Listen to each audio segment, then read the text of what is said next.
Hi guys, welcome to my YouTube channel. आज आपका स्वागत है एक नई वीडियो में। आज हम बात करेंगे 7.3 के कुछ इम्पोर्टेंट क्वेश्चन है। उसमें सबसे इम्पोर्टेंट क्वेश्चन है वो है त्रिभुज का क्षेत्रफल।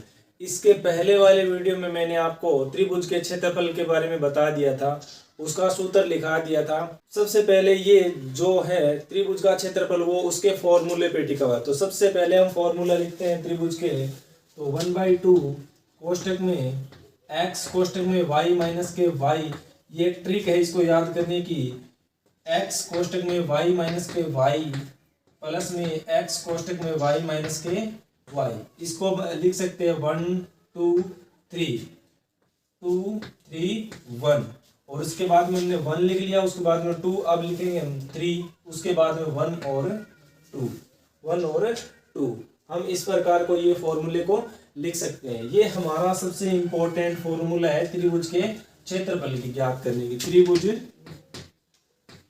त्रिभुज के क्षेत्रफल का हमने ये फॉर्मूला लिख दिया। अब इसकी जगह हमें सबसे पहले ये 3 हमारे पास में बिंदु दिए होंगे, 3 हमारे पास में निर्देशांक दिए होंगे, बिंदु दिए होंगे।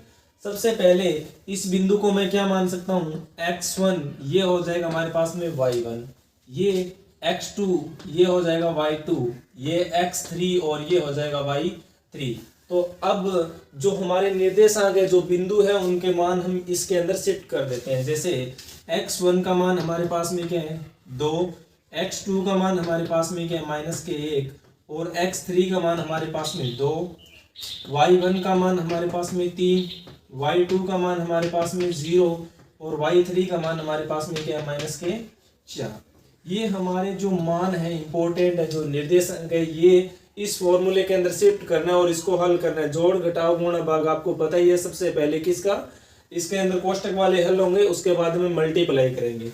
चलिए इसके अंदर रखते हैं 1/2 कोष्टक में x1 का मान क्या है हमारे पास में 2, कोष्टक में y2 का मान क्या है हमारे पास में 0, माइनस y3 का मान क्या है हमारे पास में -4 है। अब -4 है, यहाँ भी माइनस है, यानी दोनों मल्टीप्लाई करेंगे तो कौन किसका हो जाएगा, प्लस का हो जाएगा। उसके बाद में x2 का मान रखना है। x2 हमारे पास में क्या है -1, x2 -1। उसके बाद में कोष्टक y3 का मान हमारे पास में माइनस का कितना है 4, y3 का मान हमारे पास में क्या है -4।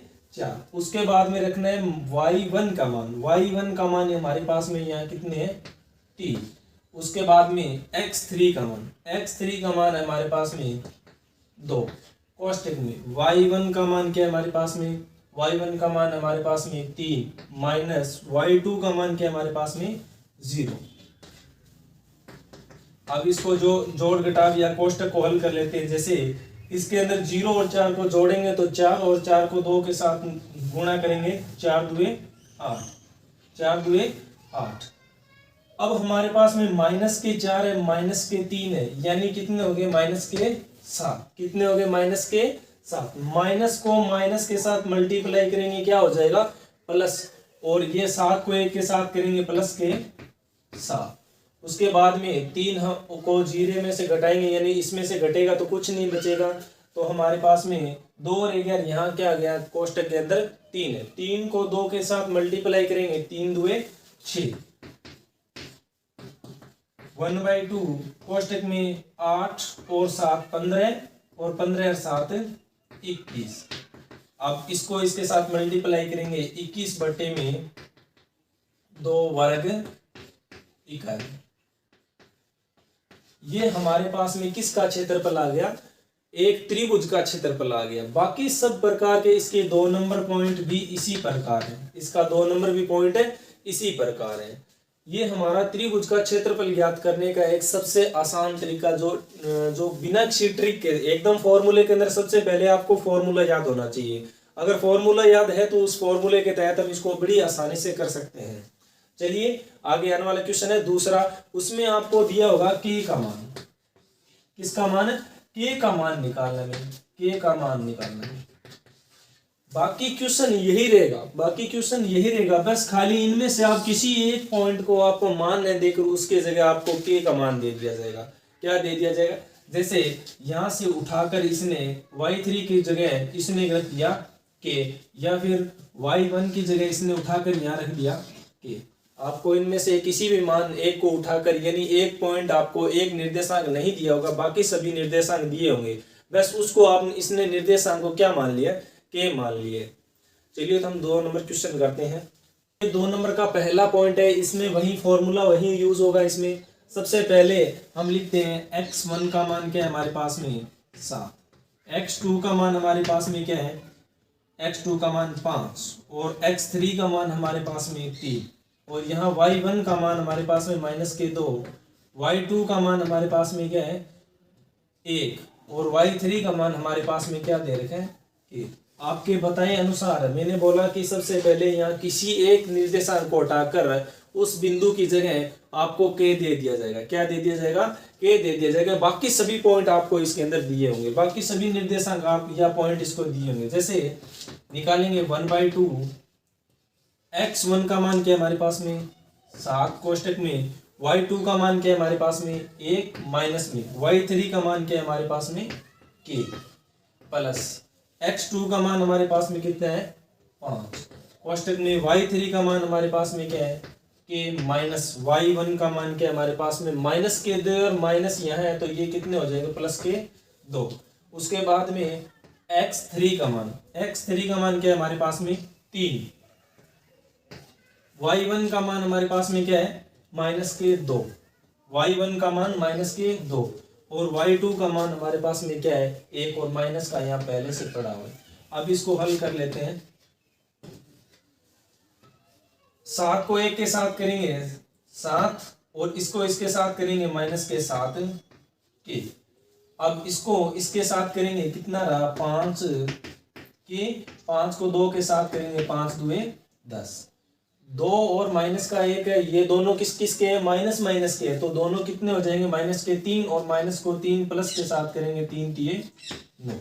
अब जो भी इसके अंदर घटने वाले हैं या जोड़ने वाले वो जोड़ देते हैं। जैसे हमारे पास में 5 के प्लस के और माइनस के कितने के है -7 के, इसमें से घटेंगे तो हमारे पास में -2 के रह जाएंगे। किसके -2 के। उसके बाद में हम बात करते हैं, ये देखो -9 है और प्लस के 10 है और प्लस के 7 है, यानी इन दोनों प्लस प्लस को जोड़ दूंगा कितना रहा हमारे पास में 17, और इतने में कितना रहा हमारे पास में, ये हमारे पास में प्लस के 10 है प्लस के 7 है यानी 70 है, और ये हमारे पास में -9 है, तो कितने रहे हमारे पास में प्लस के 8। अब ऐसा करते हैं, सबसे पहले पूरे के अंदर क्या लगा देते हैं 2 का भाग लगा देते हैं, इसको इसके साथ मल्टीप्लाई करेंगे तो ये हो जाएगा -2 के और प्लस के 8 के, -2 के और प्लस के 8 बटे में 2। अब इसका मतलब होता है कि ये दोनों के भाग में, इसका मतलब क्या है कि इसका भाग किन में देना है, दोनों के अंदर देना है। दोनों के अंदर देंगे तो ये रह जाएगा -के प्लस के 8, और बराबर में हमारे पास में क्या बच गया 0, बराबर में क्या बच गया हमारे पास में 0। ये प्लस के 8 है उस साइड में जाएंगे 0 के साइड में, तो किसके हो जाएंगे -के भी, तो यहाँ हो जाएंगे -के बराबर में -के 8, और के सॉरी इसको हम काटेंगे तो कितना रहा हमारे पास में 4, कितना रहा हमारे पास में 4, ये प्लस के 4 उस साइड में जाएंगे के 4, अब माइनस से माइनस कैंसिल हो जाएगा, तो के का मान क्या है हमारे पास में 4, के का मान हमारे पास में क्या है, क्योंकि 2 का भाग इसके अंदर भी और इसके अंदर दोनों के अंदर जाएगा, के का भाग 2 और 8 दोनों के अंदर जाएगा। ये हमारा क्वेश्चन नंबर 2 था, और पूरे के अंदर इस प्रश्नावली 7.3 के अंदर आपको पूरे के अंदर त्रिभुज का क्षेत्रफल ही ज्ञात करना है। पूरी प्रश्नावली के अंदर किसका ज्ञात करना है, पूरा त्रिभुज का क्षेत्रफल ही ज्ञात करना है, जो इस प्रकार होंगे। कुछ पॉइंट्स है वो मैं आपको बता देता हूँ, उसके बाद में आपको बस इसी प्रकार सभी क्वेश्चन करने हैं, क्षेत्रफल निकालना है त्रिभुज का। जो इंपॉर्टेंट क्वेश्चन है जो नहीं आ रहे वो वहां तक मैं बता देता हूँ, उसके बाद में अगर त्रिभुज का क्षेत्रफल निकालना होगा तो वो आप इस प्रकार निकाल सकते हैं। चलिए तो नेक्स्ट क्वेश्चन करते हैं इसका। चलिए तो हम 3 नंबर क्वेश्चन करते हैं। 3 नंबर हमारे पास में एक त्रिभुज दिया हुआ है, एक क्या दिया हुआ हमारे पास में त्रिभुज दिए हुए, और उसके मध्य बिंदुओं से बनने वाला एक त्रिभुज है। उन दोनों त्रिभुजों का हमारे क्या निकालना है, अनुपात निकालना है। उस त्रिभुज के क्या निकालना है हमारे पास में अनुपात। जैसे हमारे पास में एक शीर्षक दिए हैं त्रिभुज के, 3 नंबर क्वेश्चन है, शीर्ष क्या दिए हुए हमारे पास में 0 और माइनस के 1, 2 और 1 और क्या हमारे पास में 0 और 3। ये हमारे त्रिभुज के शीर्षक दिए हुए, हमारे पास में क्या दिए हुए, त्रिभुज के शीर्षक दिए। जैसे हम इसको ए मान सकते हैं, इसको बी मान सकते हैं, इसको सी मान सकते हैं। और सबसे पहले आपको मैंने कुछ इंपॉर्टेंट फॉर्मूले जैसे लिखाए थे 7.1 और 7.2 के अंदर। जैसे कोई भी दो मध्य बिंदु है, जैसे ये दो मध्य बिंदु है, इन दोनों के मध्य अगर मुझे पॉइंट निकालने हो तो मैं इस फॉर्मूले का यूज करूंगा, x2 प्लस में x1 बटे में 2, y2 प्लस में y1 बटे में 2, या फिर मैं ऐसे भी लिख सकता हूँ x1 प्लस में x2 बटे में 2 और y1 प्लस में y2 बटे में 2। मैं इस फॉर्मूले का भी यूज कर सकता हूँ। ये दो फॉर्मूले यानी इन दोनों में से कोई फर्क नहीं पड़ता, दोनों किसी प्रकार से कर सकते हो। ये दो बिंदुओं के मध्य बिंदु निकालने के हैं। जैसे इन त्रिभुज, ये बोला है कि एक त्रिभुज है हमारे पास में, सबसे पहले हम त्रिभुज बना लेते हैं। ये हमारे पास में त्रिभुज है, जैसे इसका नाम दे देते हैं ए बी और सी, ए बी और सी। ए का हमारे पास मान है 0 और माइनस के 1, बी का मान है हमारे पास में 2 और 1, सी का मान है हमारे पास में 0 और 3। अब इनके मध्य बनने वाला त्रिभुज, अब मध्य किस प्रकार बनेगा, एक पॉइंट यहाँ, एक पॉइंट यहाँ और एक पॉइंट यहाँ, यानी ये त्रिभुज किस प्रकार बनेगा। अब इस त्रिभुज, बड़े वाले त्रिभुज और छोटे वाले त्रिभुज दोनों के हमारे पास में क्षेत्रफल ज्ञात होने चाहिए। किसके, बड़े वाले त्रिभुज और छोटे वाले दोनों त्रिभुजों का क्षेत्रफल अगर हमारे पास में, तो इन दोनों का हम अनुपात लिख सकते हैं। जैसे इन दोनों के मध्य हम बिंदु निकालेंगे, यानी ए और बी के मध्य बिंदु, ए और बी के मध्य बिंदु, मध्य बिंदु निकालेंगे, यानी ए और बी। x2 लिखे चाहे x1 लिखे, कोई फर्क नहीं पड़ता। जैसे x2 का मान हमारे पास में 2 है, प्लस में x1 का मान हमारे पास में 0 है, बटे में मैं 2 का भाग दूंगा, तो इसका एक पॉइंट तो आया 1, एक पॉइंट क्या आया 1।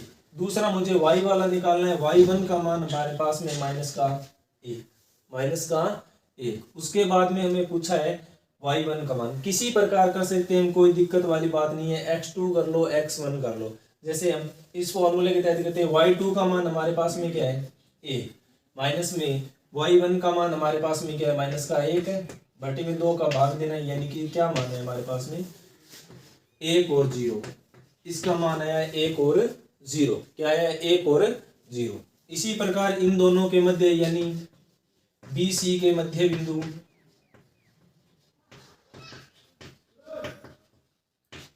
बी और सी के मध्य बिंदु, जैसे बी और सी के मध्य बिंदु हम किस प्रकार निकालेंगे, x2 का मान क्या है हमारे पास में 0, प्लस में x1 का मान 2, इसका अंदर 2 के अंदर भाग देंगे तो हमारे पास में आया 1। उसके बाद में वही करेंगे, y2 का मान क्या है हमारे पास में 3 और 1 हमारे पास में आया 3, प्लस में 1 भाग देना में 2, किसका कितना आएगा 3 1 4, 4 में 2 का भाग देंगे 2। इसका मध्य बिंदु क्या आया 1 और 2, इसका मध्य बिंदु क्या आया 1 और 2। इसी प्रकार हम किस प्रकार निकालेंगे, ए और सी के मध्य बिंदु, ए और सी के मध्य बिंदु, इन दोनों के मध्य बिंदु निकालेंगे। वही बात, x2 का मान हम किस प्रकार लिखेंगे, यहाँ x1 और x2 दोनों का मान 0 है, तो 0 प्लस में 0 बटे में 2, इसका भाग देंगे तो क्या आएगा हमारे पास में 0, यानी x का मान हमारे पास में क्या आ गया 0 आ गया, x का मान हमारे पास में क्या आ गया 0 आ गया। अब हम बात करते हैं y2 के मान की, यानी 3 और माइनस का 1 है, तो मैं ऐसे लिख सकता हूँ 3 माइनस का 1 बटे में 2। अब 3 में से 1 जाएगा तो कितना रहा 2, 2 में 2 का भाग देंगे तो ये, तो क्या रहा 0 और 1। इसी का भी क्या है हमारे पास में 0 और 1। हमारे पास में इस प्रकार निर्देशांक है। तो सबसे पहले मैं बड़े वाले त्रिभुज यानी ABC का क्षेत्रफल, उसके बाद में इसको भी नाम दे सकते हैं D, E और F। इन दोनों का क्षेत्रफल क्या रखना, हमें एक दूसरे के बटे में रखना है, वो होगा, वो इसका क्या होगा अनुपात होगा। त्रिभुज का क्षेत्रफल हमने ज्ञात करना सबसे पहले बता दिया, वही फॉर्मूला है x1 वाला, बड़े वाला फॉर्मूला है। और ये मध्य बिंदु है, सबसे पहले आपको पता होना चाहिए मध्य बिंदु किस प्रकार निकालते हैं। बस यही इसमें कंप्लीट रूप से जो त्रिभुज का क्षेत्रफल था वो ज्ञात कर सकते हैं। और इसमें 4 नंबर क्वेश्चन है, उसी में भी हमारे पास में इस प्रकार का क्वेश्चन है। जैसे इसके अंदर एक क्या दे रखा है हमें, चतुर्भुज दे रखा है। क्या दे रखा है हमें, एक चतुर्भुज दे रखा है। हम सबसे पहले इसको चतुर्भुज बना लेंगे। ये हमारे पास में एक चतुर्भुज है, इसके शीर्षक दिए हैं। जैसे मैं इसको नाम दे देता हूं ए बी सी और D, A B C D. इसके शीर्षक इसी क्रम में दिए और हमें इस चतुर्भुज का क्या निकालना है, हमें क्षेत्रफल निकालना है। तो सबसे पहले मैं इसके मान दे देता हूँ। ए क्या है हमारे पास -4 और -2। उसके बाद में बी का मान हमारे पास में क्या है -3 और -5।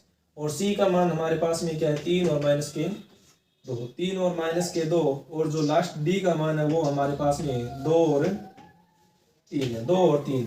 अब इसका क्षेत्रफल निकालने के लिए बोल रहा है, इसका क्षेत्रफल निकालने के लिए बोल रहा है। अगर मैं इसके अंदर एक विकर्ण खींच देता हूं तो, यानी मैं इसके अंदर एक विकर्ण खींच देता हूं तो आप सबसे पहले देखो, एक तो ये त्रिभुज बन गया और एक ये वाला त्रिभुज बन गया। दोनों त्रिभुजों को मैं अगर जोड़ देता हूं, क्या देता हूं, अगर जोड़ना, अगर दोनों त्रिभुजों कौन कौन सा, ए बी सी, त्रिभुज ए बी सी प्लस में कौन सा, A D C, A D C.